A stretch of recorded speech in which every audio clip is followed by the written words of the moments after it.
Bonjour à tous, j'espère que vous allez bien. On se retrouve pour le trail routier Honda NC 750X avec le moteur de l'XADV 750, donc le scoot. J'avais déjà parlé un petit peu, j'ai pas trop kiffé ce moteur, mais il reste très correct. Moi je sais pas, il y avait toute l'électronique quand j'ai testé le scooter, j'avais moyen aimé, je trouvais que ça manquait un petit peu de punch.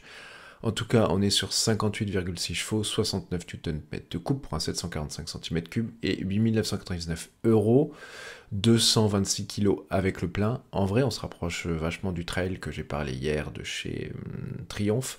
Quasiment le même prix, sauf qu'il est moins puissant et il y a une boîte automatique qu'il n'y a pas sur la Triumph. Mais sinon, en équipement, on est à peu près sur la même chose et le design ressemble un petit peu. Bon, ça reste des trails tous les deux. On va en parler un petit peu plus précisément maintenant. Donc, c'était en 2014 qu'il passe en 745 cm3. Il y avait déjà un C700X en 2012, mais il a évolué en 2014, puis intégration de l'antipatinage en 2018 et ensuite polyvalence renforcée en 2021, etc., etc. avec la DTC. Et cette fois, la DTC s'optimise avec Euro 5+, pour un peu plus de confort à basse vitesse, etc. Les vitesses vont être plus souples. C'est vrai que ça manquait un tout petit peu de souplesse. Bon, franchement, c'est pas ça qui m'avait le plus dérangé, mais voilà.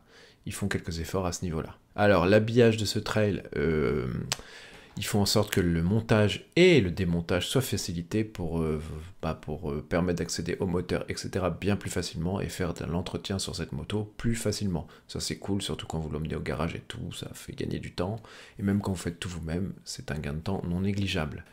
Honda opte pour de la résine bisourcée Durabio ainsi que d'autres matériaux recyclés.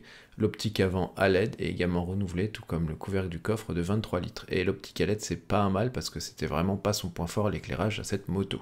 Écran TFT de 5 pouces, avec la connectivité Honda Road 5, comme on a déjà vu. Là, vous avez le GPS, mais sous forme de flèche, avec la distance qui vous reste à parcourir pour tourner. Le passage au Euro 5 ne modifie pas la puissance, on en a déjà parlé tout à l'heure, 69 Nm de coupe, 58,6 chevaux. L'autonomie est annoncée à 400 km, bon, 14,1 litres le réservoir, une consommation de 3,5 litres au 100. C'est vraiment une consommation de Lilliputien. Dans la théorie, bien sûr, dans la pratique, vous serez toujours un petit peu plus, mais ça reste très prometteur pour ce genre de moto. On n'est quand même pas sur un tout petit moteur, donc c'est des consos très raisonnables. Et franchement, ça c'est plutôt intéressant, c'est-à-dire qu'ils ont extrêmement bien optimisé leur moteur. Vous avez 4 modes de pilotage, Sport, Rain, Standard et User que vous pouvez configurer un peu comme vous voulez. Contrôle de coupe, transmission à double embrayage DCT, on en parlait tout à l'heure, donc les passages de vitesse se font automatiquement. Et elle a été revue, comme je disais tout à l'heure, à basse vitesse et pour un fonctionnement plus précis. Pour le côté cycle, c'est toujours la même chose, cette fourche et cet amortisseur ne changent pas. Par contre, vous avez l'avant, le freinage qui évolue un petit peu, avec un double disque de 296 mm, avant il n'y en avait qu'un, et le dessin des jantes de 17 pouces qui est un petit peu revu pour que ce soit moins lourd, donc ça fera exactement le même poids qu'avant avec le disque, sauf que maintenant c'est un double disque, donc pour le même poids.